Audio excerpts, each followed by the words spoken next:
Avanzamos con la información aquí en Red Más Internacional. Veían ustedes cómo Venezuela pues hoy copa las principales noticias que tienen que ver con lo más importante de lo que ha ocurrido en el mundo, y no podemos dejar pasar por alto lo que ocurrió hoy en el marco de ese Consejo de Derechos Humanos de la ONU, donde se ha aprobado una resolución en la que le dicen a Nicolás Maduro que por favor acepte una ayuda humanitaria. Hablamos de ese tema con nuestra invitada Ana María Trujillo, analista internacional. Hola Ana María, qué bueno verla. Hola Paula, ¿cómo estás? Bueno, hablemos de lo que pasó hoy. Creo que debemos desmenuzar esta noticia para entenderla mucho mejor. Ya lo decíamos, aprueba el Consejo de Derechos Humanos de la ONU una resolución en la que le pide al gobierno de Venezuela aceptar la ayuda humanitaria para solucionar problemas de escasez en alimentos y en medicamentos. Pide, dice claramente esta resolución. ¿Eso significa que el gobierno de Venezuela decide si acoge la resolución o no? Sí, fundamentalmente sí. El sistema de derechos humanos universal realmente no tiene los dientes. Finalmente, el gran problema de todo el sistema universal de derechos humanos es no tenemos una policía internacional que pueda realmente llevar a. Sin embargo, hay varias cosas interesantes. Digamos, uno podría desmenuzar el tema. Y lo primero que hay que decir es que Michelle Bachelet está en la oficina de Alto Comisionado de Naciones Unidas para los Derechos Humanos. ¿Qué implicaciones tiene esto? Tiene unas implicaciones muy importantes porque ella acaba de tomar el cargo, es una mujer también de izquierda, sin embargo es una mujer que fue víctima también en la dictadura de Chile y realmente conoce el tema de derechos humanos y su postura siempre ha sido entonces vamos a entrar. De hecho hay dos cosas que creo que son interesantes.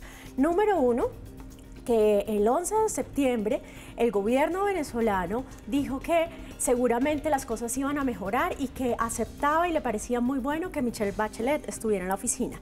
Eso abre un espacio que hoy no puede cerrar tan fácilmente, porque digamos no ha pasado ni siquiera un mes de ese pronunciamiento.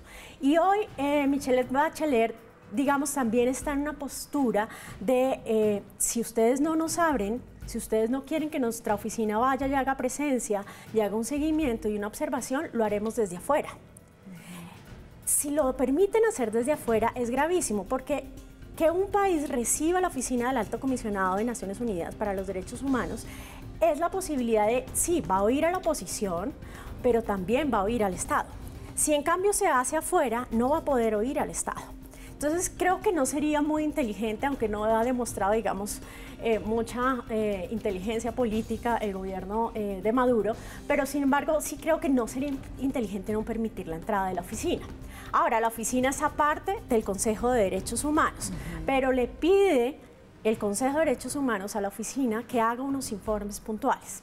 Entonces, realmente lo que encontramos es que todo el escenario humanitario y todo el escenario de derechos humanos del sistema de Naciones Unidas ha entrado por fin a Venezuela.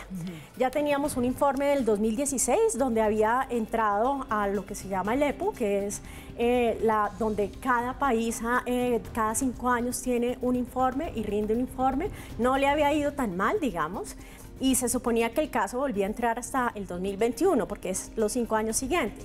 Pero el hecho que ya estemos otra vez es porque las alertas han empezado a andar.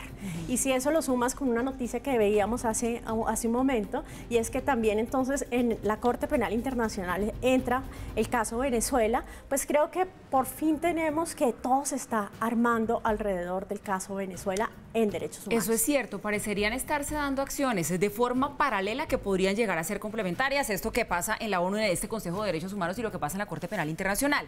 Ana María, ¿cómo funciona en la práctica este tema de las ayudas humanitarias? Si el gobierno de Maduro dice, sí, yo acepto esta ayuda humanitaria, ¿entran comisiones de quién? ¿Instalan puntos de atención? ¿Por cuánto tiempo se quedan? Eso depende de qué permita el gobierno. Eso es una negociación.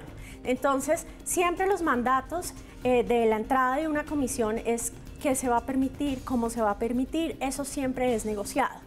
Entonces, digamos, uno podría temer que tienen el sartén por el mango el Estado venezolano, pero la realidad ha demostrado que normalmente los negociadores de Naciones Unidas son muy fuertes y el hecho ya de entrar permite también supervisar, no es simplemente la ayuda humanitaria, sino es también entonces permitir que la oficina del Alto haga una observación al menos. Y eso tiene un significado importante, no es, digamos, la gente suele decir, eso es Naciones Unidas inoperante. sí, tiene grandes dificultades, pero eso ya lo pone en el escenario mundial. Y creo que hoy pasó algo muy importante. La aprobación de esta resolución tuvo unas abstenciones muy altas, que no votaron no. Y muchos de estos eran países, digamos, aparentemente amigos de Venezuela, ¿sí? Y el hecho que estos países, que hacen parte de los países del sur en Naciones Unidas, del G77, hayan decidido abstenerse, es una forma de decir, no queremos más. Está, por ejemplo, Arabia Saudita, casi todos los petroleros, que además hacen parte de la OPEP.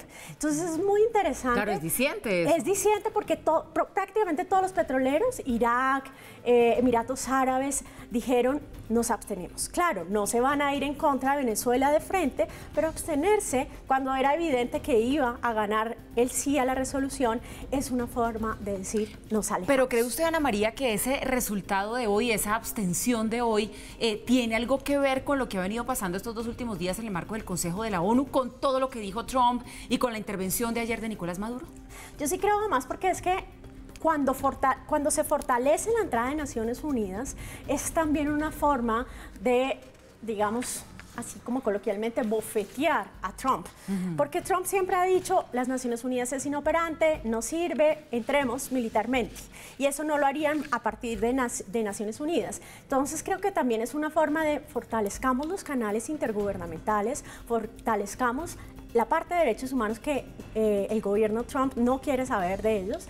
Y también entonces nos metemos con el gobierno de Maduro. Entonces creo que es una jugada astuta, inteligente y que genera más presiones. No va a ser la solución, por supuesto, pero digamos sí empieza a operar un sistema con unos respaldos mucho más interesantes. Y podemos entonces empezar a sentir los que seguimos toda esta situación desde afuera, que algo por lo menos ya está pasando y eso es importante. Nos vamos a quedar con esa reflexión y con ese mensaje. Ana María Trujillo, analista internacional, nos ha acompañado de aquí en el set de Red Más Internacional, hablando de lo que ha pasado hoy en relación a Venezuela, donde sigue pasando absolutamente de todo en el ámbito pues ya de la comunidad internacional. Buenas noches y gracias. Muchas gracias a ti.